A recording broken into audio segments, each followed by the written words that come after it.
Good morning friends, कैसे हैं आप लोग। आज से हम लोग ज्योग्राफी की शुरुआत करेंगे कि यूपीएससी में ज्योग्राफी की तैयारी कैसे करनी है, किस तरह के क्वेश्चन आते हैं और क्या पैटर्न है इसका। तो आज इसी पे डिस्कस करेंगे हम लोग।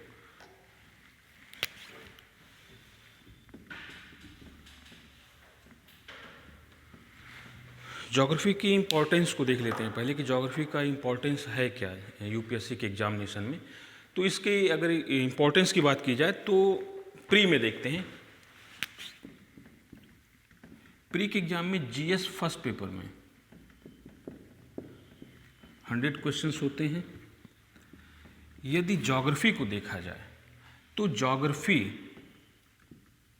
प्लस इन्वायरमेंट मिलाकर जो क्वेश्चन होते हैं ये लगभग 25 से 30 क्वेश्चन के आसपास होते हैं। ज्योग्राफी और इन्वायरमेंट को मिला दिया जाए तो ये करीब 25 से 30 क्वेश्चन होते हैं और इसका मतलब है कि ये एक बहुत बड़ा सेगमेंट है और जिसको हम डिनाई नहीं कर सकते किसी रूप में, या जिससे हम भाग नहीं सकते किसी रूप में, क्योंकि ये प्री का बहुत बड़ा सेगमेंट है। और आज के समय में प्री के क्वेश्चन ऐसे आ रहे हैं कि लगभग आपको 100 में से 55 क्वेश्चन तो एटलीस्ट करने ही होंगे श्योरिटी के लिए कि आपका प्री का सिलेक्शन जो है वो रुके नहीं, इसमें हो जाए। तो इसका मतलब है कि एक बहुत बड़ा सेगमेंट आपका ज्योग्राफी इन्वायरमेंट से आता है। ये प्री में इसका इंपॉर्टेंस है। अगर मेंस में देखा जाए तो मेंस में जीएस के 4 पेपर होते हैं जो 250 नंबर के, प्रत्येक प्रश्न जो होता है वो 250 नंबर का होता है, यानी कि टोटल जीएस का पेपर 1000 मार्क्स का होता है। और इसको डिवाइड किया गया जाता है GS first paper, GS second paper, GS third paper और जीएस फोर्थ पेपर में। अब जीएस फर्स्ट पेपर में देखें तो जीएस फर्स्ट पेपर में इंडियन हिस्ट्री होती है, वर्ल्ड हिस्ट्री होती है, कल्चर होता है, आर्ट एंड कल्चर होता है और इसमें भूगोल भी है, ज्योग्राफी भी है। तो इसमें से लगभग 250 मार्क्स में से लगभग 100 to 130 या 150 मार्क्स के कभी कभी ज्योग्राफी से क्वेश्चन आते हैं। तो ये यहाँ पर इसकी बहुत बड़ी इंपॉर्टेंस है कि जीएस फर्स्ट पेपर में मेंस के ज्योग्राफी पूछी जाती है। यदि जीएस थर्ड पेपर में देखा जाए तो यहाँ पर एक टॉपिक है डिजास्टर मैनेजमेंट। डिजास्टर मैनेजमेंट, इस डिजास्टर मैनेजमेंट का जो सीधा संबंध है वो ज्योग्राफी से है, क्योंकि जो डिजास्टर्स हैं, जितने भी डिजास्टर्स हैं उसमें पैंडमिक छोड़ दीजिए, महामारियां छोड़ दीजिए या युद्ध छोड़ दीजिए या विस्थापन से जो एक तरह से आपदा होती है उसको छोड़ दीजिए, तो ज़्यादातर जो आपदाएं होती हैं उनका कहीं ना कहीं क्षेत्र भूगोल में ही आता है या उनका अध्ययन भूगोल में ही किया जाता है। जैसे भूकंप हो गया, चक्रवात हो गया, ये बाढ़ हो गई, सूखा हो गई, भूमि स्खलन हो गया, तो कहीं ना कहीं इनका संबंध जो होता है वो ज्योग्राफी से ही है। इनका मैनेजमेंट कैसे करना है इस विषय पे। तो जब हमें भूगोल की बहुत अच्छी नॉलेज होगी तो इस पेपर में भी हम बहुत रिलैक्स में होंगे और यहाँ क्वेश्चन लगभग 50 to 60 मार्क्स के आते हैं। इसके साथ साथ इंटरनल सिक्योरिटी का टॉपिक होता है। इंटरनल सिक्योरिटी में भी ये बहुत इंपॉर्टेंट है, क्योंकि इंटरनल सिक्योरिटी के क्वेश्चन को हम तभी बहुत अच्छे तरीके से कर पाएंगे जब भारत की भौगोलिक स्थिति से हम बहुत अच्छी तरीके से वाकिफ़ होंगे। साथ में थर्ड पेपर में ही इन्वायरमेंट से रिलेटेड क्वेश्चन भी आते हैं। तो यहाँ थर्ड पेपर में डिजास्टर मैनेजमेंट और इन्वायरमेंट मिलकर एक बहुत बड़ा सेगमेंट क्रिएट कर लेते हैं और साथ में फर्स्ट पेपर में भी वो उनका बहुत बड़ा एक मेजर पार्ट होता है। तो इस प्रकार मेंस में जीएस पेपर में ज्योग्राफी बहुत इंपॉर्टेंट रोल अदा करती है। अब इसके साथ निबंध में देखा जाए तो निबंध में भी ज्योग्राफी का बहुत महत्वपूर्ण रोल होता है, क्योंकि निबंध जो होता है वो 2 सेगमेंट में बटा होता है, सेक्शन ए और सेक्शन बी, जिसमें से कुछ टॉपिक सेक्शन ए में दिए होते हैं और कुछ टॉपिक सेक्शन बी में दिए होते हैं। इन दोनों सेक्शनों से एक एक निबंध करना होता है आपको। यदि दोनों सेक्शन को देखा जाए तो इसमें से एक निबंध ज्योग्राफी से ही रिलेटेड होता है, यानी कि लगभग 125 नंबर का निबंध, जैसे 250 नंबर का निबंध है कुल, तो दोनों सेक्शन 125 नंबर 125 नंबर में विभाजित है। तो एक सेक्शन से कोई न कोई टॉपिक डायरेक्टली ज्योग्राफी से रिलेटेड होता है, तो आपको ज्योग्राफी से यहाँ पर भी हेल्प मिलेगी, निबंध में भी। और इसके बाद कोई न कोई टॉपिक ऐसा होता है जो ज्योग्राफी बेस्ड होता है या ज्योग्राफी से डिराइव्ड होता है, तो कहीं ना कहीं उस निबंध को करने में भी ज्योग्राफी आपकी हेल्प करेगी। और इसके बाद यदि आप इंटरव्यू में जाते हैं तो वहाँ पर भी जो इंटरव्यू लेने वाले बोर्ड के सदस्य या अध्यक्ष होते हैं, उनको वो कम से कम इतनी तो उम्मीद आपसे रख सकते हैं कि आपको भारत के भौगोलिक ज्ञान के बारे में या भारत का भौगोलिक ज्ञान पूरी तरह से हो आपको, ठीक है। तो ये ज्योग्राफी आपके साथ हमेशा एक तरह से यूपीएससी के सिलेक्शन में रहेगी, शुरू से अंत तक इसका इम्पॉर्टेंट रोल है, तो आप इसको डिनाई नहीं कर सकते हैं। अब हम लोग आते हैं कि ज्योग्राफी को विभाजित कितने भागों में किया गया है और कैसे इसकी स्टडी की जाती है।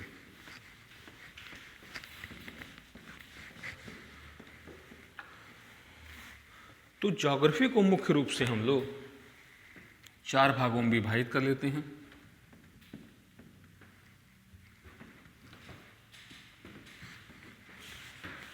जिसमें है भारत का भूगोल,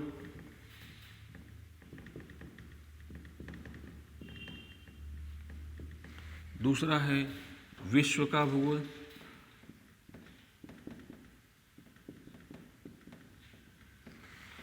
तीसरा है पर्यावरण प्लस पारिस्थितिकी,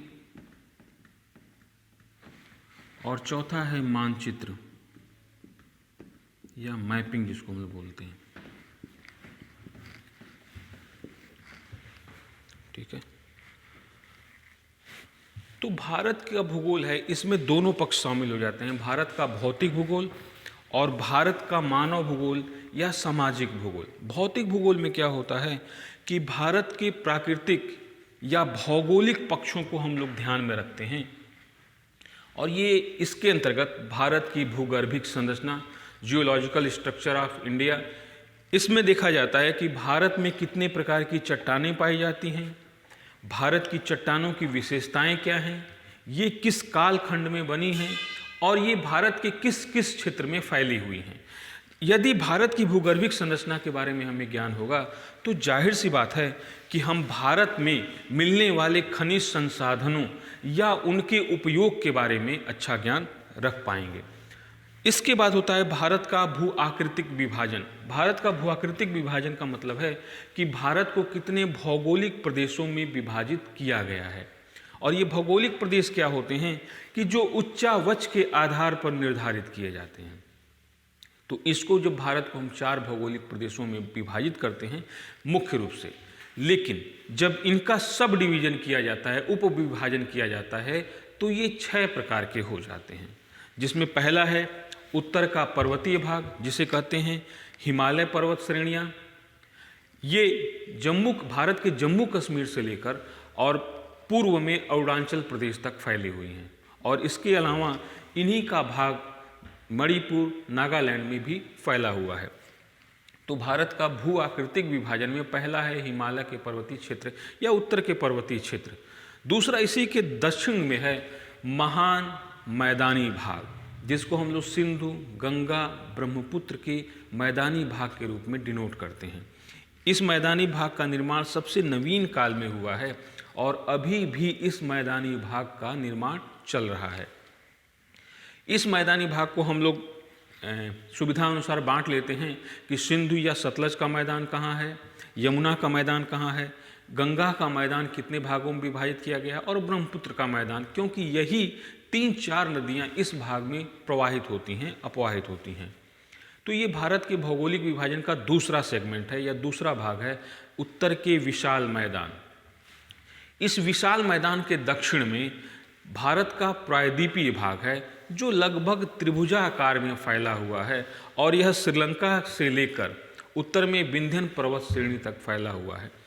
भारत का यह सबसे प्राचीन भू आकृतिक प्रदेश है, क्योंकि इसका निर्माण कहीं न कहीं प्री कैम्ब्रियन युग के से हुआ है, और यह अब अपने वर्तमान स्वरूप में बहुत कम प्राप्त है, क्योंकि इसमें जो अनाच्छादन की प्रक्रियाएं हैं, अपर्दन है या अपक्षय की प्रक्रियाएं हैं, इसमें बहुत अधिक परिवर्तन कर दी हैं, या नदियों ने इसको बहुत अधिक काट छांट दिया है। तो इस रूप में देखा जाए तो यहाँ पर ये तीसरा भाग है जो भारत का प्रायद्वीपीय है। इस प्रायद्वीपीय भाग को तीन ओर से समुद्र घेरे हुए हैं, जैसे पूर्व में बंगाल की खाड़ी है, पश्चिम में अरब सागर है और दक्षिण में हिंद महासागर, और श्रीलंका के आसपास का जो क्षेत्र है उसमें दो छोटे सागर हैं या खाड़ियाँ हैं जिनको कहते हैं मन्नार की खाड़ी और पाक स्ट्रेट यानी कि पाक जल संधि। तो इस प्रकार से यह प्रायद्वीपीय भारत तीन ओर से समुद्र से घिरा हुआ है, और तीन ओर से समुद्र से घिरे होने के कारण यहाँ पर समुद्र द्वारा और नदियों द्वारा अपर्दन करके तटवर्तीय मैदानी भागों का निर्माण किया गया है।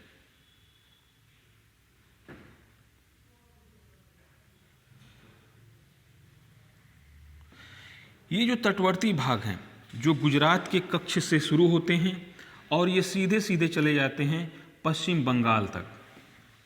ये जो तटवर्ती मैदान है इसका निर्माण कई प्रकार की शक्तियों द्वारा किया गया है, लेकिन ये शक्तियाँ मुख्यतः सागरी अपर्दन द्वारा और नदियों द्वारा निक्षेपित होती हैं। तो ये तटवर्ती मैदान है जो पश्चिम में कच्छ के रन से लेकर पूर्व में पश्चिम बंगाल तक फैला हुआ है। यह पतली सकरी पट्टी के रूप में पश्चिम से पूर्व तक फैला हुआ है। इसे कहते हैं भारत का तटवर्तीय मैदान।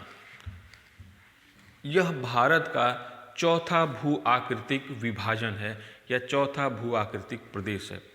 ये पश्चिमी मैदान होता है जो भारत के पश्चिमी तट पर है, जो प्रायद्वीपीय भाग के। और प्रायद्वीपीय भाग क्या है भारत का?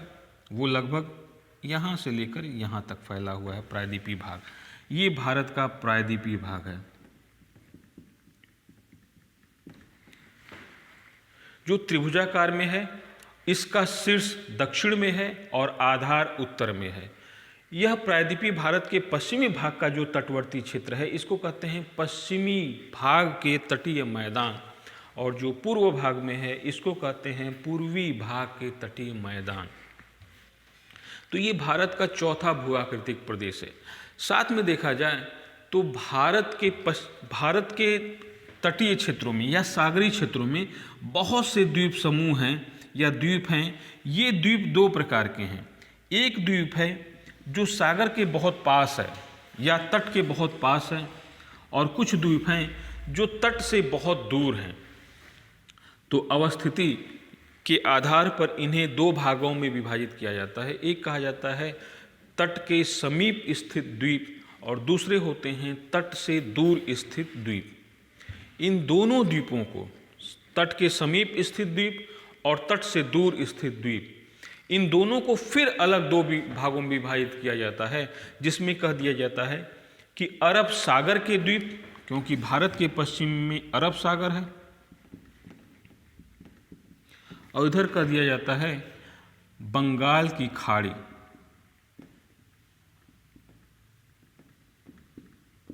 तो इस भाग को कहा जाता है कि अरब सागर के द्वीप, और इस भाग को कह दिया जाता है बंगाल की खाड़ी के द्वीप।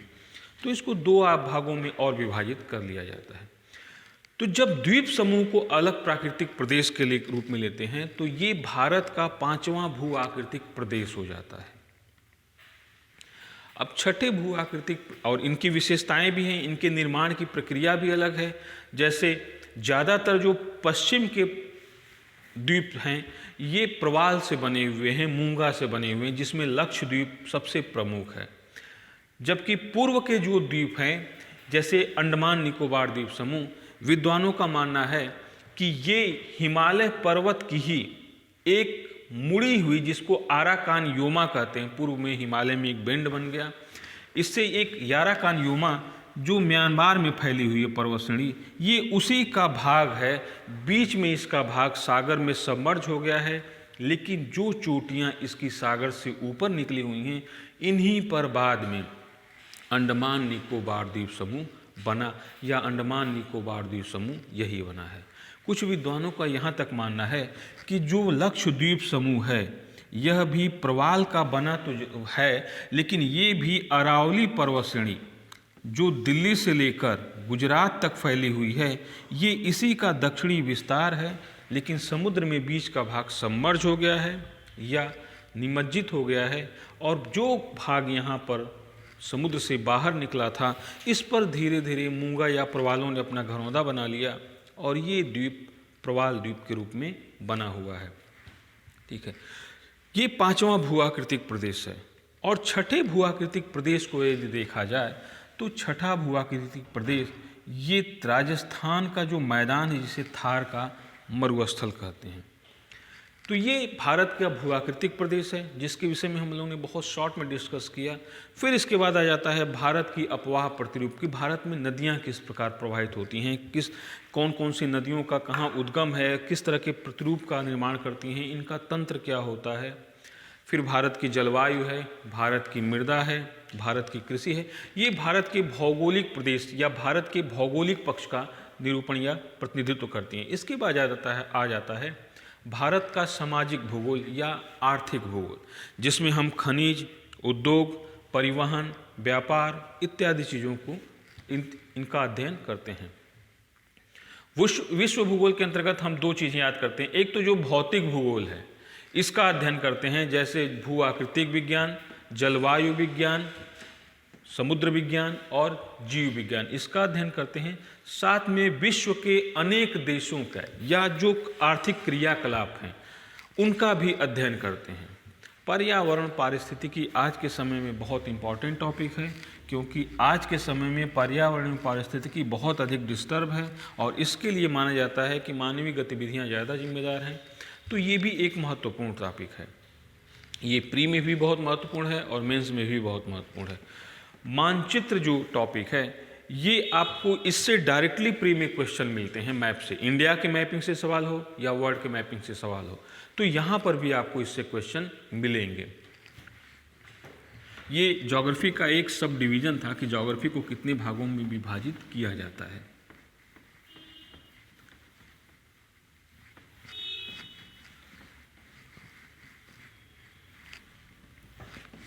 यदि एक सामान्य सा टॉपिक लिया जाए ज्योग्राफी का, कि जिसकी ज्योग्राफी की शुरुआत कहाँ से करनी या किस तरह से पढ़ा जाए, किस तरह से किया जाए, तो इसके लिए सबसे अच्छी बुक होती है एनसीईआरटी की बुक। आप पढ़ना शुरू कीजिए और एनसीईआरटी की बुक जो होती है,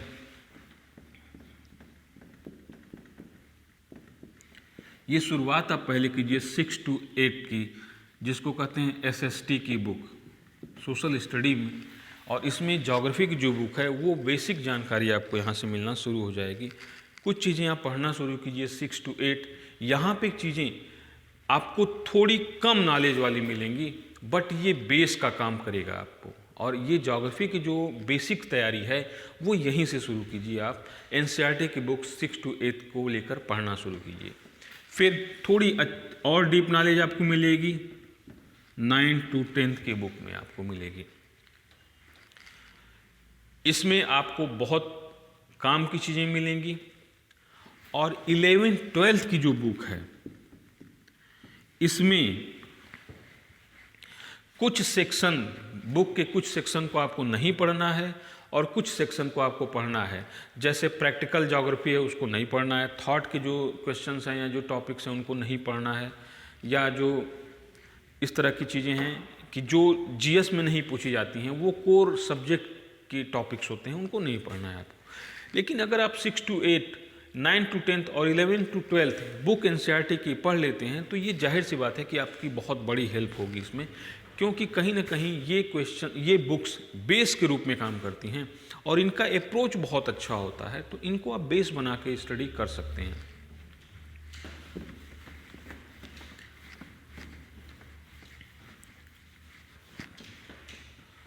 अब यदि एक छोटे से टॉपिक को लिया जाए जिसके विषय में डिस्कस किया जाए, तो इसमें थोड़ा सा हो जाता है कि जो भारत और भारत के पड़ोसी देश हैं उनसे भारत का रिलेशन क्या है और भारत को क्या करना चाहिए, इस समय फ़िलहाल क्या करना चाहिए, किस तरह की जियोपॉलिटिक्स, क्योंकि आज के समय में ज्योग्राफी में जियोपॉलिटिक्स भी है। ज्योग्राफी जियोपॉलिटिक्स यानी कि जिसको कहते हैं भू राजनीति के साथ जुड़ी हुई है। तो एक छोटा सा टॉपिक लेते हैं हम लोग, जिसमें भारत और भारत के पड़ोसी देशों के साथ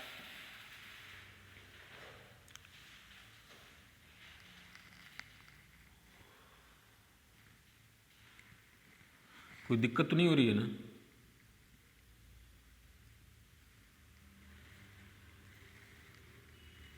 आपको समझ में आ रहा है?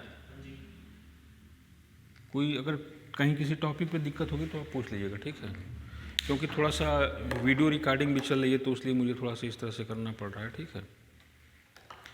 अब वीडियो रिकॉर्डिंग भी होती है कि बहुत ज़्यादा पॉज नहीं ले सकते, ठीक है? लगातार आपको ऐसे अगर बोलते रहें हम आपसे या डिस्कस करते रहें तो उसमें तो होता है कि भाई हम आपकी चीज़ों को समझ रहे हैं, लेकिन ये चीज़ होता है कि वीडियो रिकॉर्डिंग है तो उसमें थोड़ा सा जो पॉज लेना है वो लेने पे थोड़ा सा वीडियो अलग अच्छी नहीं बनती है, ठीक है?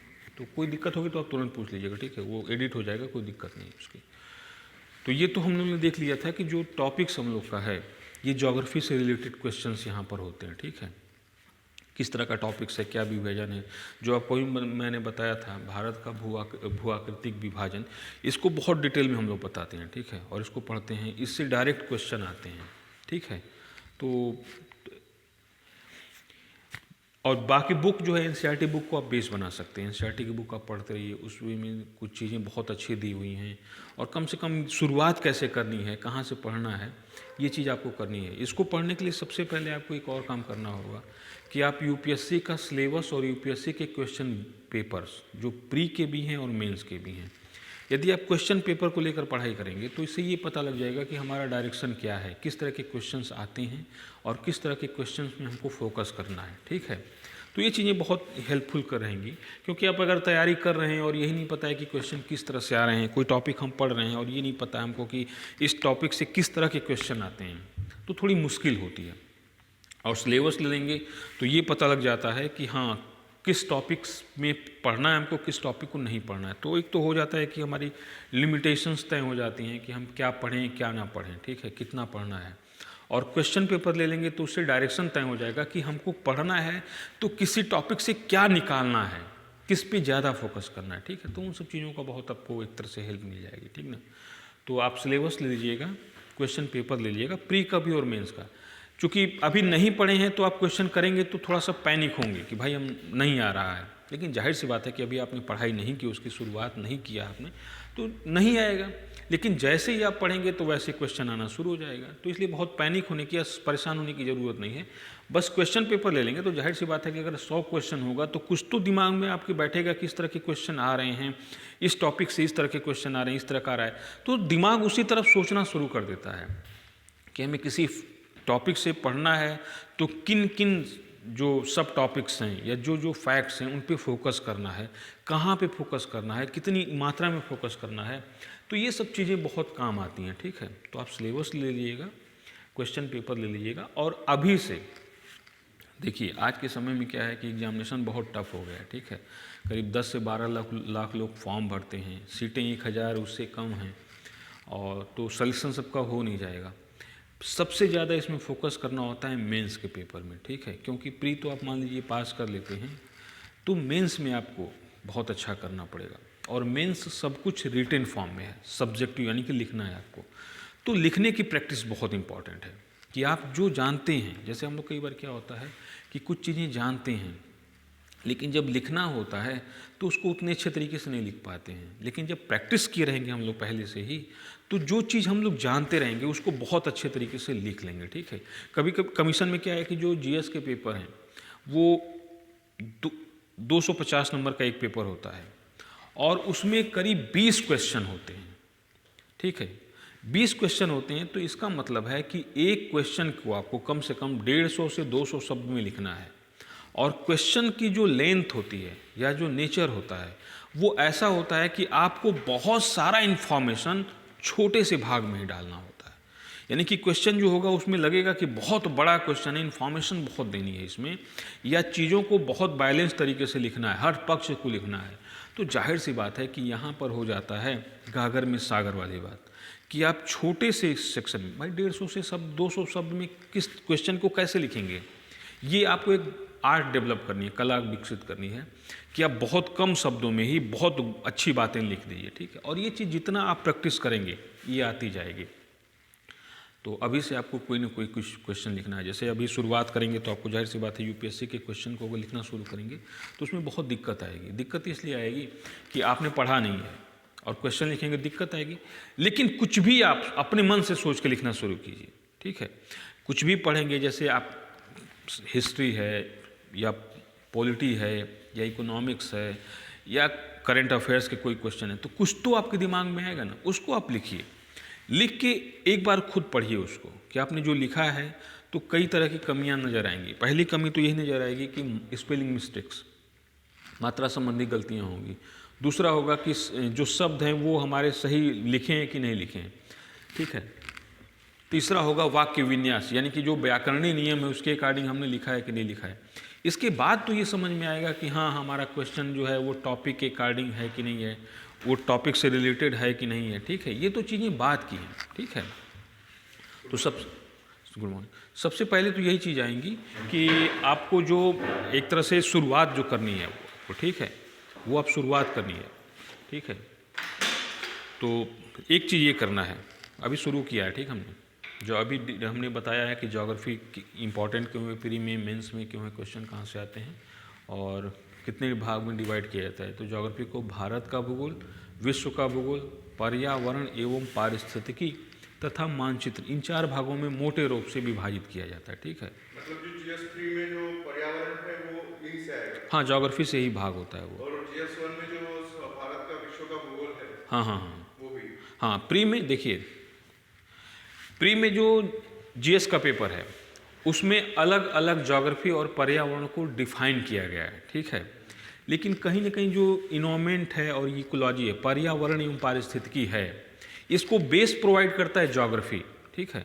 लेकिन पर्यावरण एवं पारिस्थितिकी में आपकी केमिस्ट्री भी होती है, बायोलॉजी भी होती है, जूलॉजी भी होती है, ठीक है। लेकिन बेस कौन उसको प्रोवाइड कराता है? ज्योग्राफी। तो ज़्यादातर चीज़ें वहाँ ज्योग्राफी से होती हैं, क्योंकि पर्यावरण पारिस्थितिकी चीज़ का जो आधार है वो भूगोल में आता है, समझ रहे कि नहीं। तो इसलिए इसके साथ ही होता है। तो प्री में भी और मेंस में भी, दोनों में इसका बहुत महत्वपूर्ण रोल है, ठीक है। 4 भागों में विभाजित किया जाता है। तो जो ज्योग्राफी है वो इन्वायरमेंट और इकोलॉजी के साथ ही पूरा होता है। तो प्री में इससे क्वेश्चन जो होते हैं दोनों सेक्शन से, ज्योग्राफी और इन्वायरमेंट इकोलॉजी से, ये मिला के लगभग 25 से 30 क्वेश्चन आते हैं हर साल। अगर करंट अफेयर्स का मिला दीजिए तो वो मोर देन 30 क्वेश्चन हो जाते हैं। करंट अफेयर्स से रिलेटेड जो क्वेश्चन होते हैं या जनसंख्या से जो रिलेटेड क्वेश्चन अगर आते हैं तो, ठीक है। बहुत से ऐसे क्वेश्चन होते हैं कि वो करंट से रिलेटेड भी होते हैं, ठीक है, तो हम लोग उसको करंट अफेयर में जोड़ लेते हैं, लेकिन वो सब्जेक्ट के तो होते हैं, ठीक है।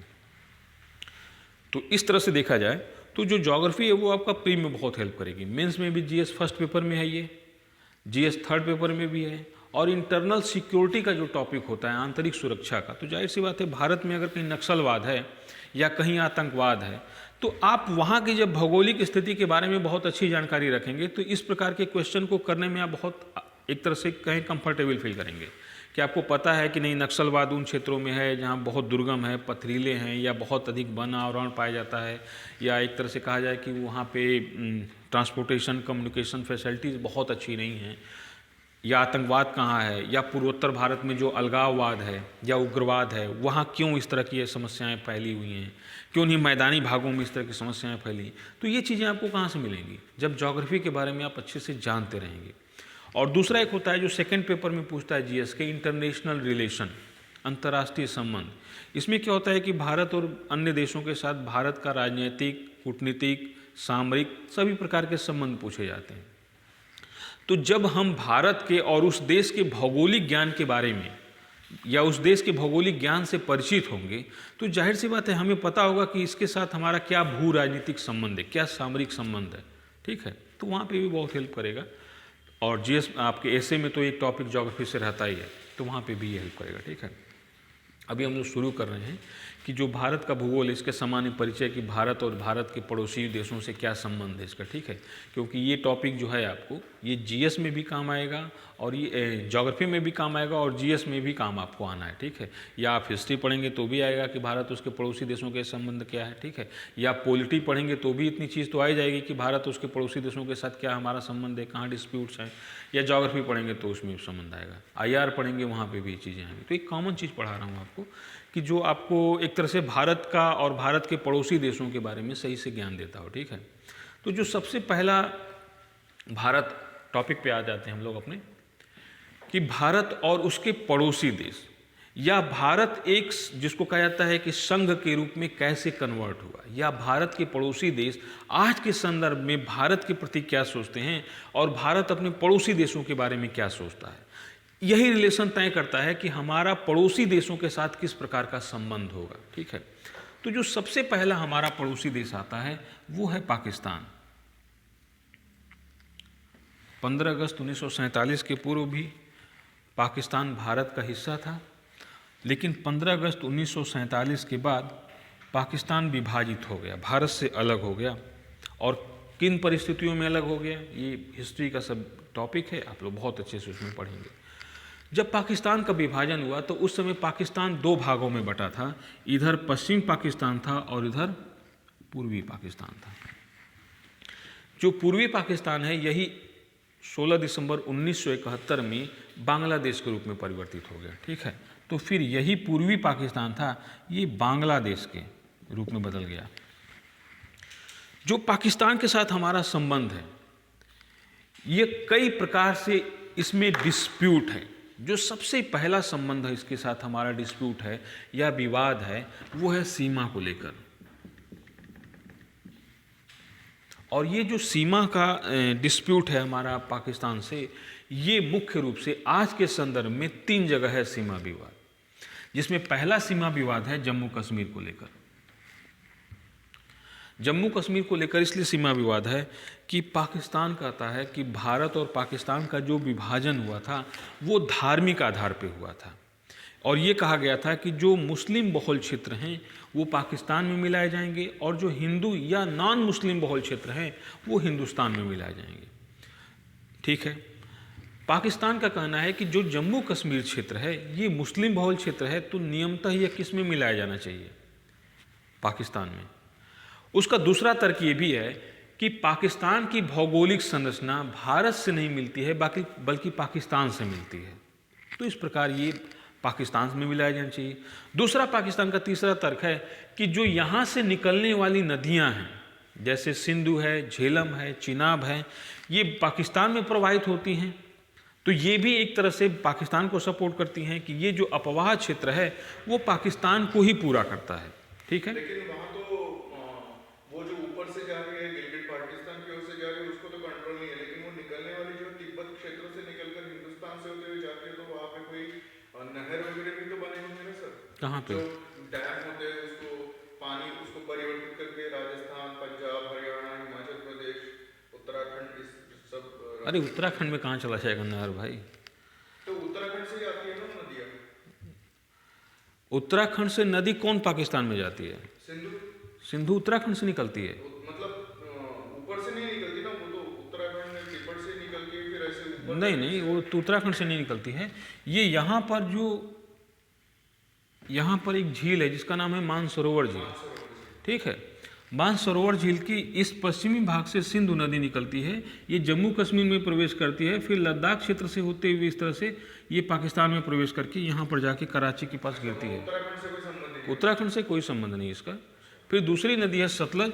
सतलज नदी यहाँ से निकलती है, फिर ये हिमाचल में प्रवेश करती है और इस तरह से ये फिर हिमाचल प्रदेश और पंजाब होते हुए फिर जाके ये सिंधु में मिल जाती है। इसका भी उत्तराखंड से कोई संबंध नहीं है। तो ये दोनों तीनों नदियाँ भारत के एरिया से जाती है, सिंधु भारत से जाती है नहीं? बिल्कुल सिंधु भारत से जाती है, बताया तो जम्मू कश्मीर से जाती है। लेकिन मतलब वो हमारे कंट्रोल के अंदर के भारत से जाती है या फिर किसी होगी या फिर नहीं, जम्मू कश्मीर में हमारे कंट्रोल के अंदर से जाती है, लद्दाख क्षेत्र से जाती है, हमारा कंट्रोल है उस पर। मतलब हमारे कंट्रोल में थोड़ा सा हिस्सा है, थोड़ा सा नहीं, बहुत काफ़ी हिस्सा है, यहाँ से लेकर यहाँ तक जाती है, गिलगित तक जाती है ना, तो ये तो पूरा हमारे हिस्से में आता है।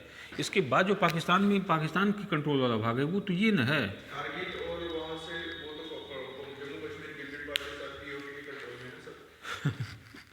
चलिए अभी IR जब पढ़ेंगे इसको ना तो आप इस तरह की बात नहीं करेंगे इसको कि हमारे कंट्रोल में कि नहीं है। ये हमें कभी नहीं बोलना है कि ये जो जम्मू कश्मीर है वो पाकिस्तान के कंट्रोल में इसका हिस्सा है। हमें यही बोलना है कि ये हमारा भाग है और चीन ने इस पर अनाधिकृत रूप से अतिक्रमण किया हुआ है, ट्रेसपॉस किया हुआ है। ठीक है, और ये भी पाकिस्तान ने भी अनाधिकृत रूप से ट्रेसपॉस किया हुआ है। ठीक है, तो ये हमें बोलना है कि ये जम्मू कश्मीर के भाग से जाती है और जम्मू कश्मीर भारत का भिन्न अंग है। ठीक है, वो क्या स्थिति है, पाकिस्तान क्या कहता है, हम क्या कहते हैं, वो अलग चीज़ है। लेकिन हमारा स्टैंड जो यही है कि जम्मू कश्मीर भारत का अभिन्न अंग है। ठीक है, और इस पर चीन ने इधर जो अक्साई चीन है इस क्षेत्र पर अनाधिकृत रूप से अतिक्रमण किया हुआ है।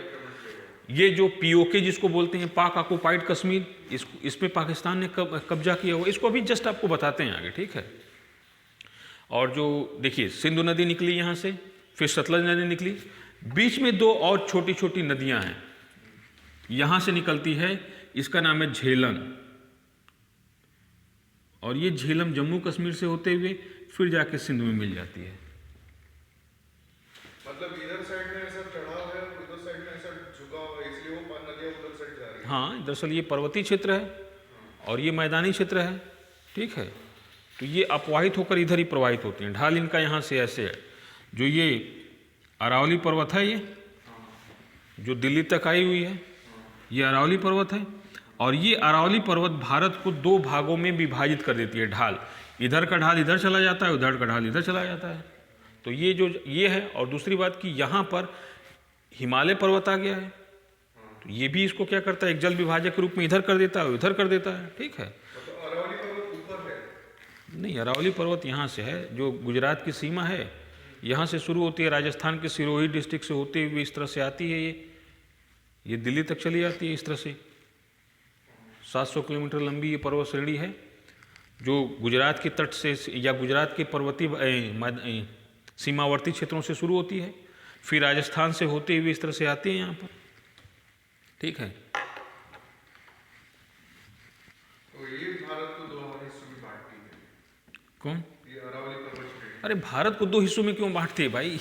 ये एक जल विभाजक के रूप में कार्य करती है, छोटे से जल विभाजक के रूप में, कि इसका भाग, इसके अरावली के पूरब का भाग है, ये अलग है, पश्चिम का भाग थार के मरुस्थल में परिवर्तित हो जाता है इधर, तो इसका ढाल थोड़ा इधर है, ठीक है। ये बेसिकली अगर भारत एक होता, यदि पाकिस्तान का विभाजन नहीं होता, पाकिस्तान के रूप में भारत का विभाजन नहीं होता, तो ये जो मैदान है ये सिंधु ब्रह्मपुत्र गंगा के मैदान के रूप में यहाँ से यहाँ तक फैला होता। लेकिन अरावली पर्वत यहाँ से यहाँ तक है, तो इस मैदान को दो भागों में विभाजित कर देती है, कि इधर से निकलने वाली नदियाँ इधर की तरफ प्रवाहित होंगी और इधर से निकलने वाली नदियाँ इधर की तरफ प्रवाहित होंगी, ढाल के रूप में, जैसे ऐसे, ठीक है।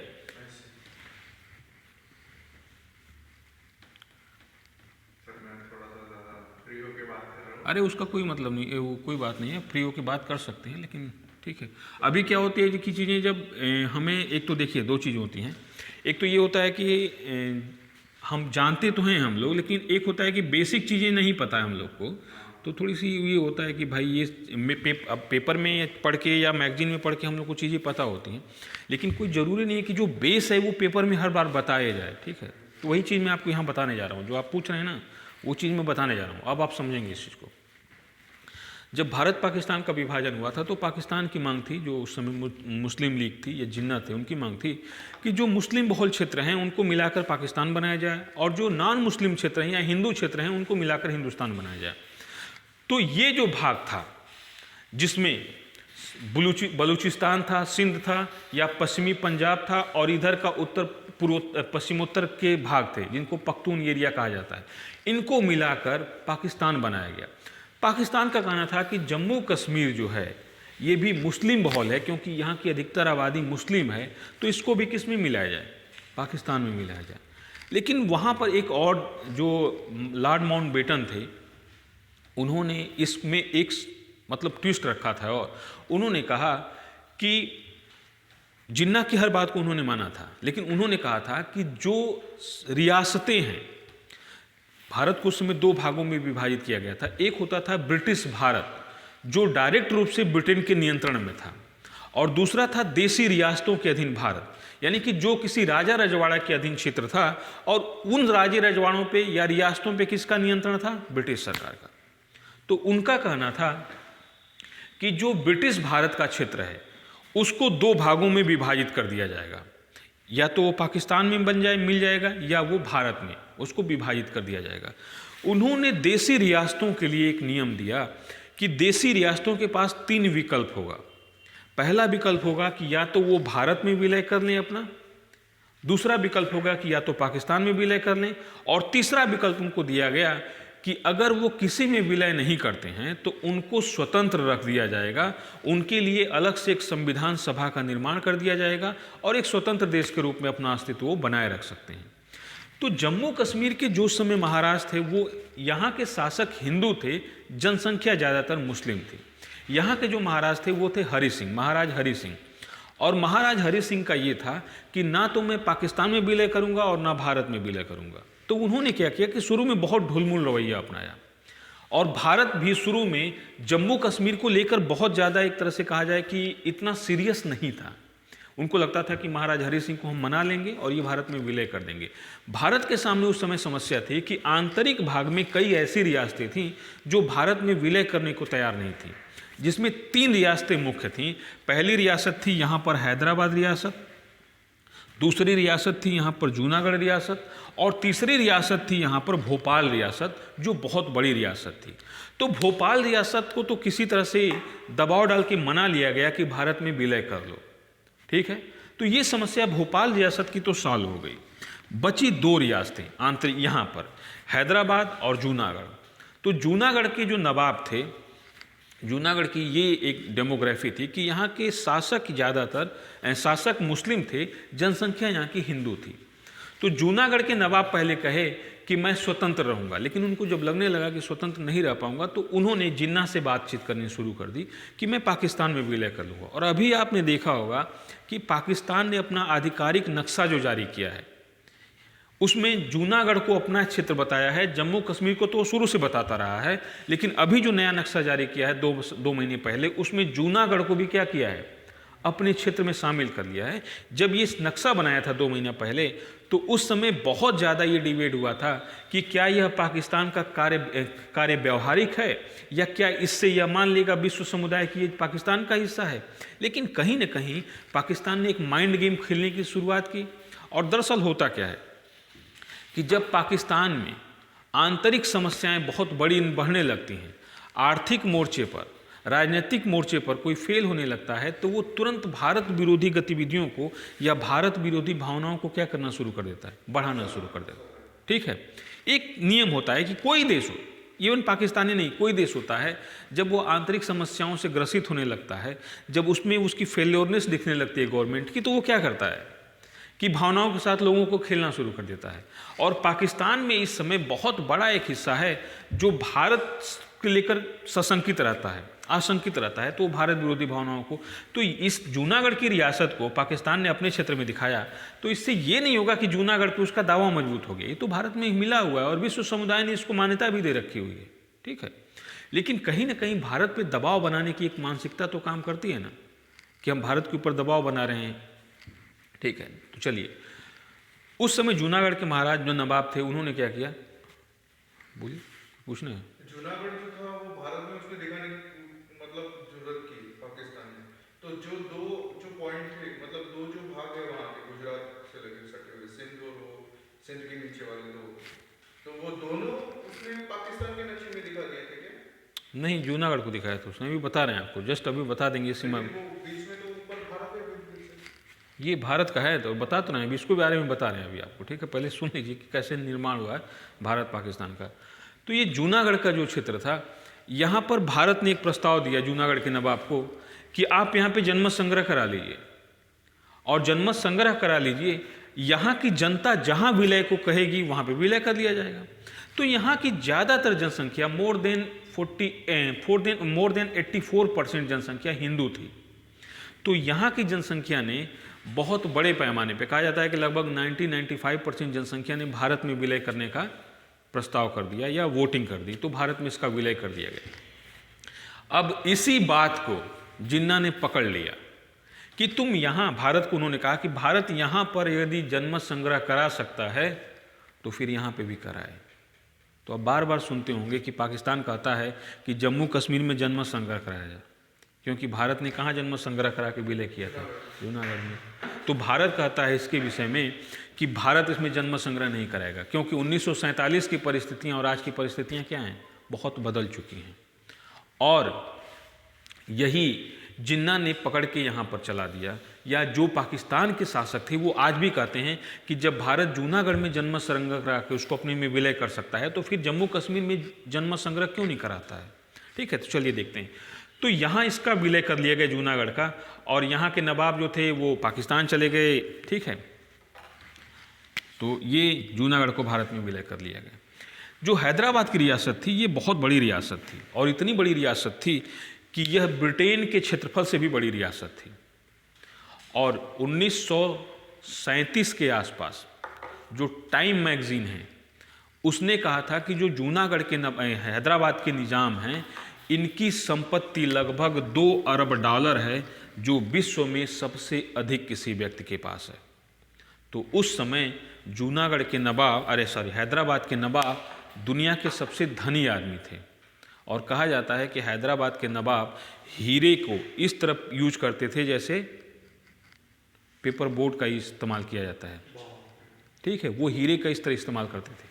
लेकिन इनके बारे में एक और कहा जाता है कि जो हैदराबाद के नवाब थे वो इतने सरल स्वभाव के थे कि वो एक ही ड्रेस पहनते थे, वो ज़्यादा दिखावा नहीं करते थे, बहुत सादा जीवन जीते थे, ठीक है। जो भी है, हैदराबाद की जो रियासत थी ये भारत में विलय करने को तैयार नहीं थी। ये पहले इसका स्टैंड था कि मैं स्वतंत्र रहूँगा, लेकिन भारत के लिए बड़ी मुश्किल थी कि चारों तरफ से भारत से घिरी हुई एक क्षेत्र होगा जो विदेशी होगा, तो ये भारत की सुरक्षा के लिए बहुत एक चिंता की विषय होगी।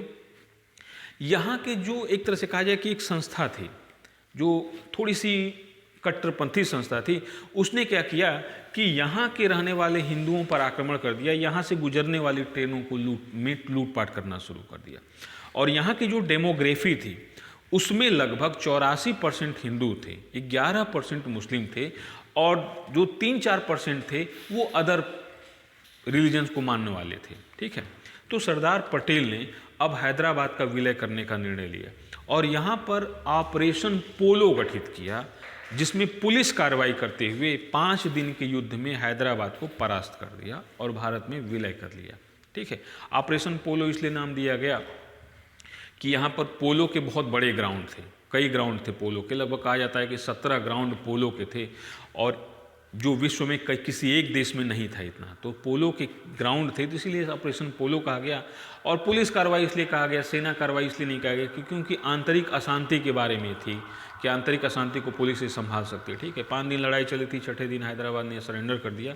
हैदराबाद ने शर्त रख दिया, यहाँ के निज़ाम ने शर्त रख दिया। पहली शर्त ये रखी कि जो मेरी निजी संपत्ति है उसका भारत अधिग्रहण नहीं करेगा और ना ही मेरे परिवार को गिरफ्तार करेगा। तो भारत दोनों शर्तें मान लिया उनकी। इनकी जो पूरी फैमिली थी वो टर्की चली गई, और आज हाँ, इनकी पूरी फैमिली टर्की चली गई, और आज भी इनके संपत्ति का विवाद है क्योंकि आज इनके 144 दावेदार हैं इनकी संपत्तियों पर, ठीक है। तो वो कोर्ट में मामला चल रहा है, उसके बाद छोड़ दी। तो इस तरह से हैदराबाद का विलय कर लिया गया। अब जो सबसे बड़ी समस्या थी वो जम्मू कश्मीर की थी। तो जम्मू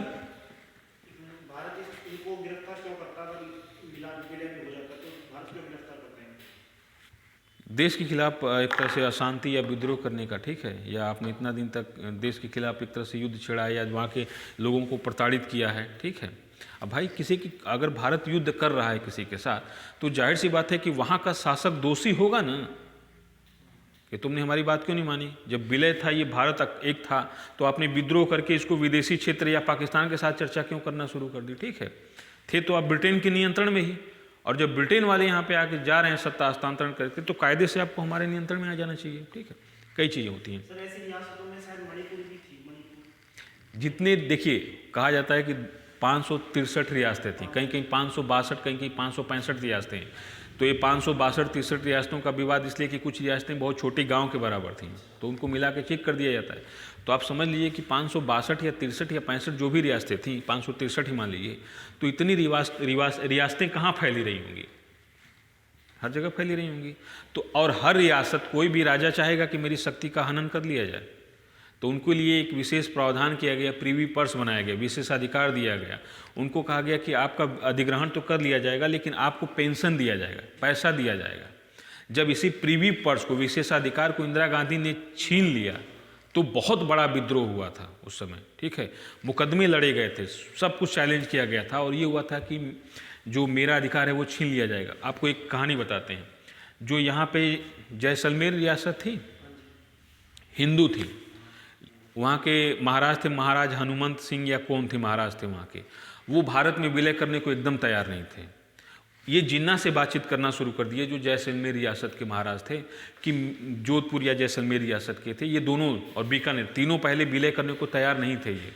तो उस समय इन्होंने कहा कि जैसलमेर रियासत के महाराज ने कहा कि मैं पाकिस्तान में विलय कर लूँगा, और जिन्ना ने उनको पूरा आश्वासन दे दिया था कि आप पाकिस्तान में विलय कर देंगे तो आपकी शक्ति को बरकरार रखा जाएगा और आपका जो अधिकार है उसको क्या किया जाएगा, अछूड़े रखा जाएगा, उसमें हनन नहीं किया जाएगा। तो ये भारत में विलय करने को तैयार नहीं थे। ये कहाँ विलय करने को तैयार थे? पाकिस्तान में, क्योंकि जिन्ना ने इनको आश्वासन दिया था कि आप पाकिस्तान में विलय करेंगे तो आपकी महाराज की पदवी रहेगी, आपको अधिकार वैसे ही रहेंगे जैसे अंग्रेजों के अधीन में आपका था अधिकार। आप एक तरह से विदेश, रक्षा और संचार में संचार में आप सरकार के अंतर्गत होंगे, बाकी मामलों में आप क्या होंगे, स्वतंत्र होंगे। लेकिन भारत को पता चल गया तो इनके ऊपर दबाव डाला गया बहुत तरीके से, तो इन्होंने विलय भारत में कर लिया। ठीक है, तो 563 रियासतें थीं, तो हर रियासत की अपनी कहानी है विलय करने की, क्योंकि कोई भी महाराज या राजा या रियासत का जो मालिक था वो विलय करने को तैयार नहीं था। ठीक है, तो अब जम्मू कश्मीर के साथ ये समस्या थी कि महाराज हरि सिंह चाहते थे कि मैं न भारत में विलय करूं न पाकिस्तान में विलय करूं, बहुत ढुलमुल रवैया अपना रखे थे। उस समय क्या हो गया कि यहाँ पर पाकिस्तान ने हमला करा दिया, और कहा तो ये जाता है, जो सैद्धांतिक रूप से बोला जाता है कि पाकिस्तान के कबायलियों ने हमला कर दिया, लेकिन वो कबायली नहीं थे, पाकिस्तान की सेना थी जो कबायलियों के भेष में थी, और उसने क्या कर दिया, इस पर हमला कर दिया। तो उस समय जम्मू कश्मीर के पास इतनी सेना नहीं थी कि वो इन कबायलियों का क्या कर सके, सामना कर सके। कारण क्या था? कारण ये था कि जो ब्रिटेन था या ब्रिटिश राज के समय जो रियासतें थीं उनको सेना रखने का अधिकार नहीं था। वो अपने अंगरक्षक तो रख सकते थे, पुलिस तो रख सकते थे, लेकिन सेना किसके नियंत्रण में थी? ब्रिटेन के। और जब ब्रिटेन ने भारत को आज़ाद किया तो सेनाओं को दो भागों में विभाजित कर दिया, एक भारत के नियंत्रण में सेना आ गई और एक पाकिस्तान के नियंत्रण में सेना आ गई। तो रियासतों के पास सेना नहीं थी, और यहाँ पर सैनिकों के भेष में जो कबायलियों ने हमला किया तो ये जल्दी से जीत लिए, बहुत बड़े भूभाग को जीत लिए। अब महाराज हरि सिंह को लगने लगा कि यदि भारत हमारी सहायता नहीं करेगा तो पाकिस्तान हम पे कब्जा कर लेगा। तो महाराज हरि सिंह ने क्या किया कि बहुत जल्दी में भारत से विलय पत्र पे हस्ताक्षर करने की बात स्वीकार कर ली कि भारत हमें पाकिस्तान के हमलाइयों से या जो हमला करने वाले हैं इनसे बचाए। तो भारत ने एक शर्त रखी कि हम हमला करने वाले या कबायलियों से आपकी रक्षा करेंगे, लेकिन भारत में विलय करने का प्रस्ताव आप स्वीकार कर लिए। तो उन्होंने स्वीकार कर लिया। अब इस मामले को भारत ने ही यूएन में पहुंचा दिया, और यूएन में हो गया कि स्टे कर दिया यूएन ने, स्टिल स्टे, कि जहां जो है वहीं रुक जाए। और उस समय पाकिस्तान ने जम्मू कश्मीर के इस भाग पर कब्जा कर लिया था, और आज भी ये यूएन में मामला है, संयुक्त राष्ट्र संघ में है, और इतना भाग पाकिस्तान के नियंत्रण में है आज भी, जिसको हम लोग क्या कहते हैं, पाक ऑक्युपाइड कश्मीर। हम लोग उसको पाक अधिकृत कश्मीर कहते हैं, POK। मतलब ये 1948 की बात बता रहे हो ना? हाँ, उस समय युद्ध हुआ था, उस समय ही यूएन में मामला चला गया, तब तक अभी तक है वो। ठीक है, 1962 में चाइना ने इस पर कब्जा कर लिया, तो ये भाग हमारा चाइना के नियंत्रण में इस समय, वर्तमान समय में। यहाँ पर एक छोटा सा क्षेत्र है यहाँ पर, जिसको कहते हैं सजगाम घाटी। ये सजगाम घाटी बहुत छोटा सा क्षेत्र है, लेकिन 1963 में पाकिस्तान ने चाइना को गिफ्ट कर दिया है, ये क्षेत्र गिफ्ट कर दिया है। तो इस तरह से ये तीन जो क्षेत्र हैं ये भारत के नियंत्रण में सिर्फ सैद्धांतिक रूप से हैं, व्यवहारिक रूप से ये चाइना के नियंत्रण में इस समय है, ये भी चाइना के नियंत्रण में है, और ये पाकिस्तान के नियंत्रण में। ये इसलिए इंपॉर्टेंट हो गया है क्योंकि अभी गिलगिट बाल्टिस्तान में पाकिस्तान के जो अनधिकृत रूप से उस पर कब्जा है, उसमें पाकिस्तान ने चुनाव कराया है, और उसमें किसी पार्टी को बहुमत नहीं मिली है, और भारत ने इस चुनाव का बहुत ज़बरदस्त विरोध किया है। ठीक है, इसके पहले जब पाकिस्तान ने इसको एक राज्य के रूप में, अपने 5वें राज्य के रूप में परिवर्तित किया, तो भी भारत ने बहुत विरोध किया। इसमें चुनाव कराया है तो भी भारत ने बहुत विरोध किया। ठीक है, थोड़ा सा इंपॉर्टेंट इसलिए टॉपिक हो जाते हैं क्योंकि इस समय जो भारत के पड़ोसी हैं उसमें पाकिस्तान से तो हमारा विवाद इस तरह से चलता ही था। ठीक है, चाइना से भी जो सीमा विवाद था वो विवाद था, लेकिन वो एक तरह से कहा जाए कि बातचीत से माहौल शांत था। लेकिन अभी गालवान घाटी में जो घटनाएं घटी हैं, तो गालवान घाटी की घटनाएं कहीं ना कहीं ये बता रही हैं कि चाइना भी एक सीमा विवाद को लेकर भारत के खिलाफ बहुत आक्रामक है। ठीक है, और अभी नेपाल ने भी भारत के खिलाफ एक तरह से कहा जाए कि सीमा विवाद को लेकर एक उग्र रुख अपनाया हुआ है। ठीक है, तो ये पहला सीमा विवाद पाकिस्तान के साथ जम्मू कश्मीर में है। दूसरा सीमा विवाद है कच्छ को लेकर। ये कच्छ का जो क्षेत्र है, कच्छ का रण जिसको कहते हैं, ये पाकिस्तान ने इस पर दावा किया है कि ये कच्छ का रण हमारा होना चाहिए। और जो पाकिस्तान के साथ अभी तक मुख्य रूप से जो 3 लड़ाइयाँ हुई हैं,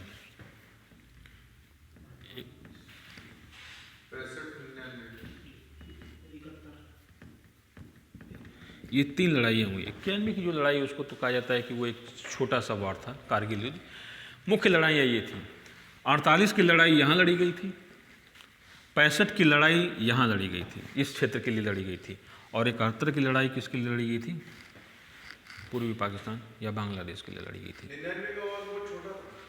हाँ, वो तो कहा जाता है, लेकिन उसको युद्ध नहीं कहा जाता है, उसको युद्ध नहीं कहा जाता है। ठीक है, लेकिन आप कह सकते हैं क्योंकि उसमें क्या चीज़ 1 महीने के लिए था ना। 1 महीने के लिए था। हमारे भी अच्छे खासे सैनिक मरे थे, पाकिस्तान के भी सैनिक मरे थे, और हमको भी बहुत ज़्यादा हानि हुई थी।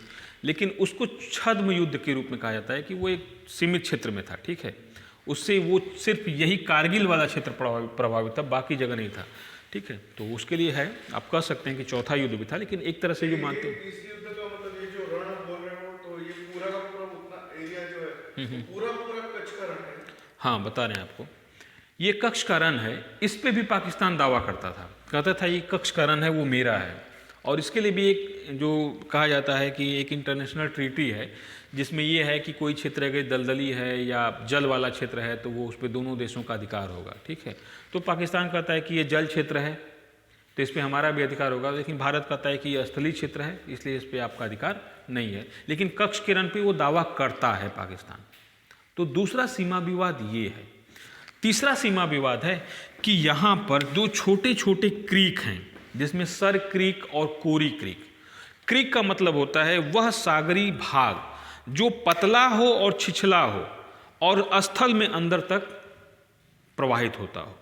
ठीक है, तो इसको कहते हैं क्रीक। तो यहाँ पर 2 क्रीक हैं, सर क्रीक और कोरी क्रीक। ये सर क्रीक और कोरी क्रीक इसलिए इंपॉर्टेंट है कि यहाँ पर प्राकृतिक गैस और पेट्रोलियम के भंडार हैं। तो पाकिस्तान ने इस पे दावा किया है कि ये मेरा है, मैं यहाँ के संसाधनों का विदोहन करूँगा। भारत ने कहा कि ये मेरे क्षेत्र में इसलिए संसाधनों का विदोहन मैं करूँगा। तो इंटरनेशनल लॉ है, उसमें कहा गया है कि यदि 2 देशों के बीच में कोई विवादित क्षेत्र है तो वहाँ के संसाधनों का तब तक कोई विदोहन नहीं कर सकता जब तक उस पर कोई स्पष्ट रूप से निर्णय नहीं आ जाती किसी देश के पक्ष में। तो ये भी इंटरनेशनल कोर्ट ऑफ जस्टिस में गया हुआ मामला, भारत के पक्ष में आया है फैसला, बट अभी भी पाकिस्तान उसको मानने को तैयार नहीं है या उसको चैलेंज किया हुआ है। ठीक है, और इसका विवाद होने का एक कारण यह है कि जब भारत ब्रिटेन के अधीन था तो उस समय 2 रियासतें थीं। एक ये क्षेत्र था जो बॉम्बे रियासत या बॉम्बे क्षेत्र था, और दूसरा यहाँ पर सिंध क्षेत्र था। ये 2 प्रदेश थे, सिंध प्रांत और बॉम्बे प्रांत। तो ये गुजरात का कच्छ क्षेत्र है, ये किस में था? बॉम्बे प्रांत में था। तो जब नक्शा डिटरमाइन किया गया था उस समय, जो नक्शे का आदान प्रदान किया गया था, उसमें एक नक्शा 1914 का था और एक नक्शा 1924 का था। एक नक्शा में जो सर क्रीक है वो पाकिस्तान में दिखाया गया, और दूसरा नक्शा था जिसमें दिखाया गया कि दोनों के बीच से सीमा निर्धारित है। ठीक है, तो इसी नक्शे को लेकर ये विवाद है, सर क्रीक और कोरी क्रीक की। तो तीसरा विवाद यहाँ पर हो गया पाकिस्तान से।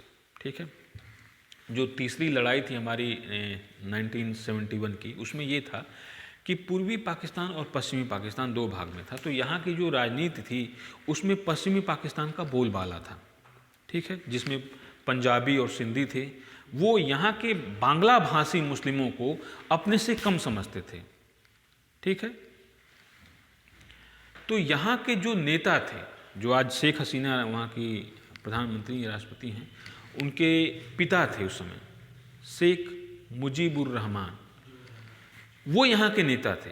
तो 1971 के चुनाव, 70-71 के चुनाव में उनकी पार्टी सबसे बड़ी पार्टी के रूप में विजित होकर आई। तो अब नियमतः सत्ता किसको मिलनी चाहिए? इनको मिलनी चाहिए। लेकिन यहाँ के हुक्मरानों ने इनको सत्ता हस्तांतरित करने से मना कर दिया और बंदी बना लिया। तब इंदिरा गांधी ने पाकिस्तान के खिलाफ युद्ध छेड़ा और बांग्लादेश को एक नए देश के रूप में क्या कर दिया? बनवा दिया। 16 दिसंबर 1971 को नए देश के रूप में बांग्लादेश आया और भारत सबसे पहले मान्यता भी बांग्लादेश को, 16 दिसंबर 1971 को, ठीक है, बांग्लादेश का निर्माण हुआ और भारत ने सबसे पहले मान्यता भी दे दी, ठीक है। तो ये चीज़ भारत और पाकिस्तान के बीच सीमा विवाद है। जो सबसे जो अहम हमारा पड़ोसी इस समय विवाद में रूप में है वो चाइना है। चाइना के साथ दिक्कत ये है कि जो चाइना के शासक थे माओ, उन्होंने एक थ्योरी दी, चाइना शुरू से ही विस्तारवादी देश रहा है, उन्होंने एक थ्योरी दी कि चाइना एक हाथ है, जो चाइना एक हाथ है और जो तिब्बत क्षेत्र है इस हाथ की क्या है, हथेली है, और इस हथेली की 5 क्या हैं, उंगलियां हैं। तो उन्होंने कहा कि चाइना के पास हाथ है, हथेली है, लेकिन उसकी उंगलियां कहाँ हैं, वो उसके पास नहीं है। तो पहली उंगली उन्होंने किसको माना, लद्दाख क्षेत्र को। दूसरी उंगली उन्होंने किसको माना, दूसरी उंगली उन्होंने माना कि ये क्षेत्र जो है नेपाल। तीसरी उंगली उन्होंने माना कि ये सिक्किम है, कि तीसरी उंगली है, और चौथी उंगली ये अरुणाचल प्रदेश है, और 5वीं उंगली ये है जो भारत का हिमाचल वाला क्षेत्र है।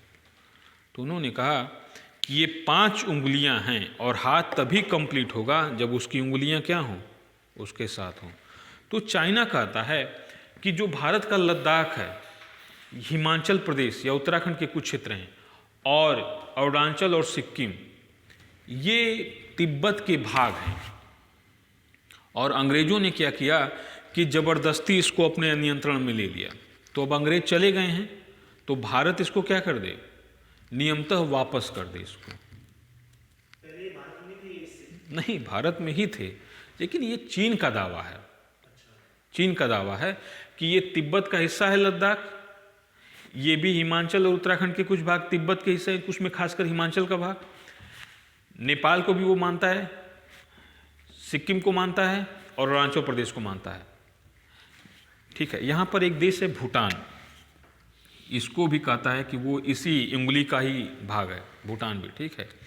तो जो नेपाल के, चीन के साथ हमारा विवाद है वो मुख्य रूप से 3 जगह सीमा विवाद है, जिसमें कहते हैं पश्चिमी सीमा विवाद, पूर्वी सीमा विवाद, और एक ये मध्यवर्ती सीमा विवाद, ठीक है। इसको अभी चाइना ने इस विवाद को उठाया नहीं है। यहाँ पर अपेक्षाकृत शांति है, कुछ क्षेत्रों को लेकर हम लोग के बीच में डिस्प्यूट है, लेकिन सबसे ज़्यादा जो विवाद है वो किसको लेकर है, अरुणाचल प्रदेश को और लद्दाख को लेकर।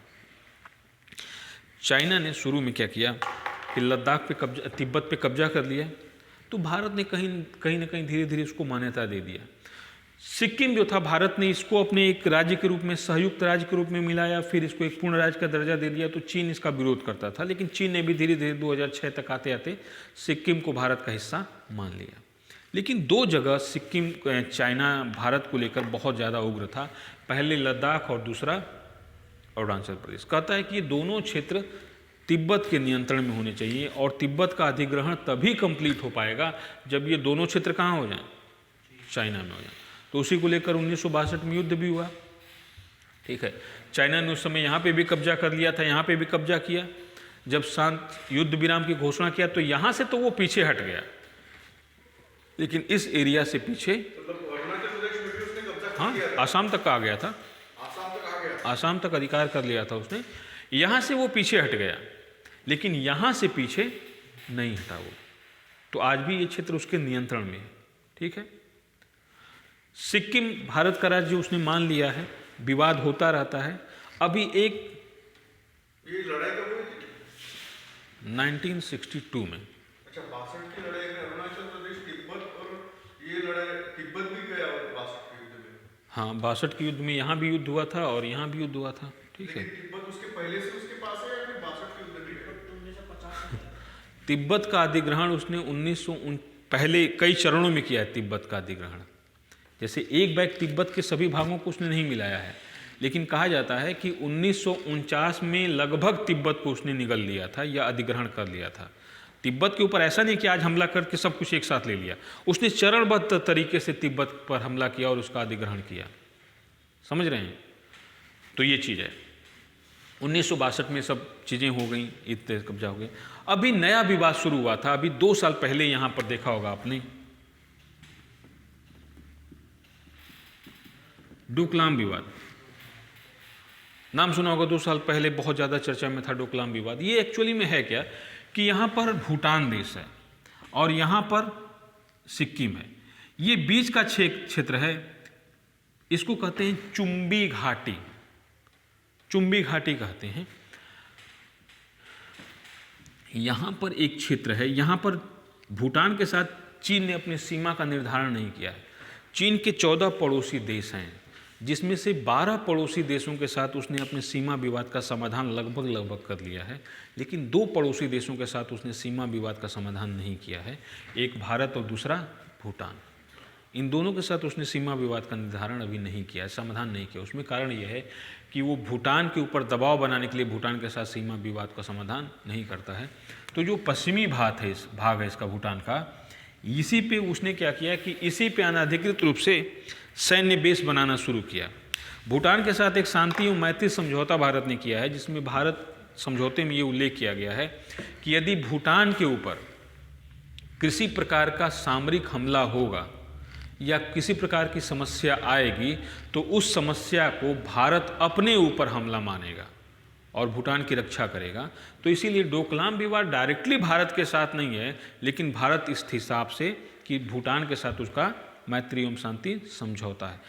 ये तो एक सैद्धांतिक पक्ष है। व्यवहारिक पक्ष क्या है कि जो भारत का ये क्षेत्र है, जिसको कहते हैं हम लोग चिकन नेक, जो पूर्वोत्तर क्षेत्र जुड़ा हुआ है, ये बहुत पतला क्षेत्र जुड़ा हुआ है और ये पूर्वोत्तर भारत पहले से ही उग्रवाद अलगाववाद से प्रभावित है और चाइना यहाँ के उग्रवादियों अलगाववादियों को कहीं ना कहीं सपोर्ट भी करता है। ठीक है, तो भारत के इस क्षेत्र पे और यहाँ से मात्र 20 किलोमीटर दूर चाइना का सैन्य बेस होगा, तो वो कभी भी हमला करके अगर इस पर काट देगा तो ये शेष भारत से उसका पूर्वोत्तर भारत क्या हो जाएगा, अलग हो जाएगा। तो भारत के लिए बहुत बड़ी समस्या हो जाएगी कि ये शेष भारत से इतना भाग अलग हो गया। तो इस पे एक तरह से कहा जाए कि भारत की पहले से ही दावेदारी कमज़ोर है, या ये उग्रवाद से या अलगाववाद से परेशान है, समस्याग्रस्त है। और दूसरी ये भी समस्या हो जाएगी कि जो यहाँ पे समस्याग्रस्त क्षेत्र था अब चाइना के प्रभाव में आना शुरू हो जाएगा। तो कहीं ना कहीं चीज़ें ये एक तरह से भारत को बैकफुट पे लाके, तो डोकलाम विवाद का समाधान के लिए कहा तो ये जा रहा है कि डोकलाम विवाद का समाधान हो चुका है, लेकिन डोकलाम विवाद का समाधान अभी नहीं हुआ है। चाइना ने यहाँ पे सैन्य बेस अपना बनाना जारी रखा हुआ है और बहुत सा काम उसने पूरा कर लिया हुआ है। तो चाइना के साथ ये समस्या हमारी सीमा विवाद की है। नेपाल के साथ हमारी कोई सीमा विवाद नहीं था। नेपाल के साथ बस एक ही समस्या थी कि नेपाल को यहाँ से भारत से अलग करने वाली एक नदी है, काली नदी, काली नदी। ठीक है, तो इस नदी के जल बंटवारे को लेकर दोनों देशों के बीच में समझौता था, भारत और नेपाल के बीच में। अब क्या हुआ है कि पहले से ही नेपाल दबी जबान से भारत से समझौते को कहता था कि भारत का यह समझौता भारत के फेवर में है, नेपाल के फेवर में नहीं है। लेकिन अब एक यहाँ पर क्षेत्र है जो सामरिक क्षेत्र है, जिसको कहते हैं काला पानी। ये एक क्षेत्र है, यह भारत के हिस्से में है, लेकिन नेपाल ने भी अभी 3-4 महीने पहले अपना नक्शा बनाया है जिसमें काला पानी क्षेत्र को क्या किया है, अपने हिस्से में दिखाया है। और वहाँ के प्रधानमंत्री ने कहा कि यदि कोई देश, मतलब कौन, भारत, मेरे अधिकार क्षेत्र में अतिक्रमण करेगा तो हमारे सैनिक उसकी रक्षा करने के लिए तैयार हैं। तो माना गया कि कहीं न कहीं नेपाल अब चाइना के फेवर में हो गया है। और इसका एक मुख्य कारण ये भी है कि जो यहाँ पे सरकार है उसमें कम्युनिस्टों का बहुत बड़ा प्रभाव है और चाइना कहीं न कहीं इनको सपोर्ट कर रहा है। ठीक है, ये भी है। और एक तरह से कहा जाए कि जब चाइना में नया संविधान, नेपाल में नया संविधान लागू किया गया तो वहाँ पर क्या हुआ था कि इसका मधेसियों ने बहुत विरोध किया, नेपाल के रहने वाले मधेसी। और मधेसी क्या हैं, भारतीय मूल के लोग हैं जो तराई वाले क्षेत्र में रहते हैं। नेपाल में बहुत अधिक जनसंख्या इसकी है, वहाँ के कृषि क्षेत्र पे इनका बहुत अच्छा प्रभाव है, तो उनको 2म दर्जे का नागरिक बना दिया गया। तो मधेसियों ने इसका विरोध किया। तो नेपाल का ये कहना था कि इन मधेसियों को भारत क्या दे रहा है, बढ़ावा दे रहा है। तो 2016 से ही बहुत ज़्यादा उथल पुथल नेपाल में रहा और वहीं से भारत के साथ उसका क्या हो गया, कूटनीतिक संबंध जो पहले जितना मजबूत था उतना नहीं रह गया। चाइना का बहुत प्रभाव बढ़ गया और चाइना की जो राजदूत हैं वो नेपाल में इतनी सशक्त हो चुकी हैं जो इसके पहले भारत जितना सशक्त होता था, वहाँ के कूटनीति या राजनीति में जितना प्रभाव होता था। तो कहीं ना कहीं ये समस्या नेपाल के साथ है कि नेपाल भी अब काला पानी को अपने नक्शे में दिखाया है और भारत के खिलाफ एक तरह से कहा जाए कि आक्रामक रुख अपनाया हुआ है। तो आज के संदर्भ में क्या है कि हम लोग के जो पड़ोसी देश हैं वो एक तरह से भारत के खिलाफ, और चाइना की शुरू से नीति रही है कि भारत के पड़ोसियों को एक साथ कर दिया जाए भारत के खिलाफ, ठीक है। और कहा जाता है कि चाइना की एक नीति है वन बेल्ट वन रूट, ठीक है। उस नीति के तहत भी भारत के जितने पड़ोसी हैं वो चाइना के उस अभियान में शामिल हो गए हैं, सिर्फ भूटान को छोड़कर। इसीलिए भूटान के ऊपर, सिक्किम भारत का हिस्सा है, भूटान भारत का एक बहुत बड़ा सहयोगी देश है, और कहा जाए कि बड़ा क्या, सबसे विश्वस्त सहयोगी पड़ोसी वही है इस समय, भूटान। बाकी कोई भारत का विश्वस्त सहयोगी नहीं है। इसीलिए भूटान के ऊपर चाइना दबाव बना रहा है, और भूटान में चाइना का कोई कूटनीतिक बेस नहीं है, यानी कि जो कहा जाए कि कोई दूतावास वगैरह नहीं है। तो चाइना कहता है कि तुम मेरे साथ कूटनीतिक संबंध स्थापित करो और मुझे भी दूतावास खोलने की क्या करो, इजाज़त दो। तो भूटान पे दबाव बढ़ाने के लिए उसने कई काम किए हुए हैं। भूटान भी दबाव में है चाइना के, लेकिन भारत का ये अभी भी विश्वस्त मित्र बना हुआ है, ठीक है। तो भारत के पड़ोसियों के साथ ये सीमा संबंध है हमारे। अब सीमा संबंध के बाद फिर जल बंटवारा, नदी जल बंटवारा है, फिर व्यापार है, फिर कुछ देशों के साथ जैसे पाकिस्तान हो गए या बांग्लादेश हो गया, इनके साथ आतंकवाद जैसी समस्या जुड़ी हुई है कि इनके साथ जो संबंध है वो अवैध घुसपैठ की भी है, आतंकवाद की भी है, क्योंकि पाकिस्तान से भी अवैध घुसपैठियों की बात आती है और बांग्लादेश से भी अवैध घुसपैठियों की बात आती है, ठीक है। फिर इसके बाद व्यापार है कि भारत जिन बड़े पड़ोसी देशों के साथ व्यापार करता है उन सभी पड़ोसी देशों का यही आरोप है कि भारत का व्यापार भारत के फेवर में है, हम लोग के फेवर में नहीं है। तो ये सब चीज़ें थोड़ी सी हैं, डिस्प्यूट्स हम लोग के हैं। तो ये एक ज्योग्राफी का पार्ट था। अगर भारत को देखा जाए तो भारत के जितने पड़ोसी हैं ये, जिसमें नेपाल भी हो गया, पाकिस्तान भी हो गया, भूटान भी हो गया, बांग्लादेश भी हो गया, इनको कहा जाता है भारतीय उपमहाद्वीप। और भारतीय उपमहाद्वीप का मतलब है कि जिसमें पाकिस्तान भी है, अब तो उसमें अफगानिस्तान को भी शामिल कर लिया गया है, पाकिस्तान भी है, नेपाल भी है, भूटान भी है, बांग्लादेश भी है। ये भारतीय उपमहाद्वीप के देश हैं, ठीक है। तो एक बिग ब्रदर सिंड्रोम होता है, बिग ब्रदर सिंड्रोम, कि बड़ा भाई हमारे ऊपर दबाव रखता है या दबदबा रखता है। तो भारत के जो पड़ोसी देश हैं उनका कहना है, आरोप है ये, कि भारत बड़ा है भौगोलिक रूप से, जनसंख्या इसकी बहुत ज़्यादा है और आर्थिक रूप से बहुत सशक्त है, तो हम पड़ोसियों के ऊपर क्या करता है, अपना धौंस जमाता है। और इसी बात को चाइना क्या करता है, बढ़ावा देता है। और भारत के जितने पड़ोसी हैं उनसे उस चाइना ने क्या किया है कि बहुत अच्छे तरीके से आर्थिक, कूटनीतिक और सामरिक संबंध स्थापित करना शुरू कर दिया है, जिससे चाइना की एक उद्देश्य है कि भारत को चारों ओर से क्या कर दो, घेर दो ऐसे। तो उसने सबसे पहला काम किया है कि पाकिस्तान के जो ग्वादर बंदरगाह है वहाँ का विकास किया है, सैन्य अड्डा बनाया है। दूसरा क्या किया उसने कि यहाँ पर हिंद महासागर में सेशेल्स एक द्वीप है, तो यहाँ पर भी उसने क्या किया है, सैन्य अड्डा बनाना शुरू कर दिया है। तीसरा जो है यहाँ पर मालदीव में भी उसने सैन्य अड्डा बनाना शुरू कर दिया है, या वहाँ के पोत का निर्माण करना शुरू कर दिया है। जो श्रीलंका का भाग है, यहाँ पर एक जगह है हब्बन टोट्टा पे भी बहुत बड़ा बंदरगाह बनाने जा रहा है, और कहा जा रहा है कि हब्बन टोट्टा बंदरगाह एशिया का सबसे बड़ा बंदरगाह के रूप में विकसित करेगा, खासकर दक्षिण एशिया का तो सबसे बड़ा बंदरगाह हो ही जाएगा। तो यहाँ पे भी क्या करने जा रहा है, वो सैन्य अड्डा बनाने जा रहा है। यहाँ पर बांग्लादेश म्यांमार का एक द्वीप है जिसको कहते हैं कोको द्वीप। इस कोको द्वीप पर भी क्या कर दिया है उसने, है तो म्यांमार का, लेकिन उसने लेकर उस पर सैन्य अड्डा बनाना शुरू कर दिया, ठीक है। तो इस तरह से चीन की नीति है कि भारत को चारों तरफ से क्या कर दो, घेर दो। बहुत ज़्यादा, 3 गुना है। भारत का 32,87,000 वर्ग किलोमीटर है, उसका लगभग।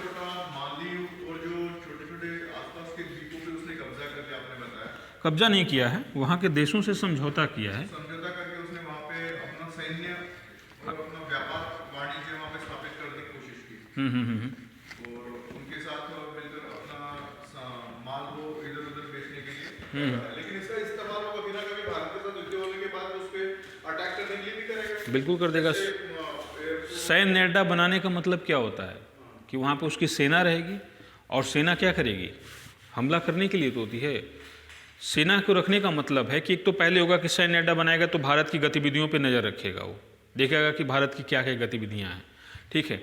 अगर आप अपने दुश्मन पे नज़र रखेंगे तो जाहिर सी बात है कि दुश्मन की कमजोरियों को भी तो पकड़ेंगे अपना। तो यही है चाइना का कि भारत को चारों तरफ से घेर ले। उसको वो कहता है मोतियों की माला, जो उसने कहा है वो कहा है मोतियों की माला, यानी कि भारत के खिलाफ चारों तरफ क्या कर दो, सैन्य अड्डे बना लो अपना।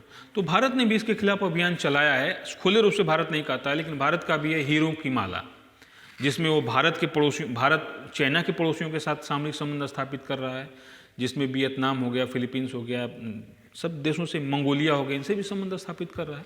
लेकिन चाइना के पास पैसा बहुत है, चाइना के पास पैसा बहुत है, चाइना विश्व की एक सबसे बड़ी सामरिक शक्ति है, आर्थिक शक्ति है, तो भारत उसकी बराबरी अभी नहीं कर सकता है, ठीक है। तो इसलिए चाइना के पास बहुत ज़्यादा संसाधन है और चाइना हमसे बहुत आगे है। सोचिए कोविड-19 पैंडेमिक चाइना से शुरू हुई, चाइना ने उस पर कंट्रोल पा लिया, उसकी इकोनॉमी आगे जा रही है, और हम कहाँ चले गए, बहुत ज़बरदस्त नीचे चले गए। तो ये चीज़ है कि चाइना से भी हम कंपटीशन नहीं कर सकते हैं। एक बीच में वो भी आया था कि भारत एक सड़क बना रहे हैं इसमें काला पानी के थ्रू जाके लिपुले के लिए। हाँ वो सब चल रहा है, लेकिन वो भी एक सामरिक विवाद ही है, ठीक है। वो सब ठीक है कि भारत अपने, जैसे चाइना ने एक काम बहुत पहले कर लिया है कि जो भारत के तटवर्ती या जो सीमावर्ती क्षेत्र हैं वहाँ पे उसने अपने आधारभूत संरचना को बहुत मजबूत कर लिया है। वो तिब्बत तक रेल लेकर आया है, और बाकी 6 लेन 4 लेन उसने बहुत अच्छी क्वालिटी की सड़कें बना दी भारत के सीमावर्ती क्षेत्रों में, कि सैनिकों को तुरंत क्या किया जाए, पहुँचाया जा सके। भारत वो काम कर रहा है, लेकिन भारत के पास सबसे बड़ी समस्या है कि भारत के पास उतनी पूंजी नहीं है, ठीक है। और चाइना के जैसा इसके पास, भारत एक लोकतांत्रिक देश है, चाइना के जैसे आक्रामक रुख भी नहीं अपना पाता है ये, ठीक है। तो इसलिए थोड़ी समस्या है इसकी, ठीक है। तो क्लास यहीं ऑफ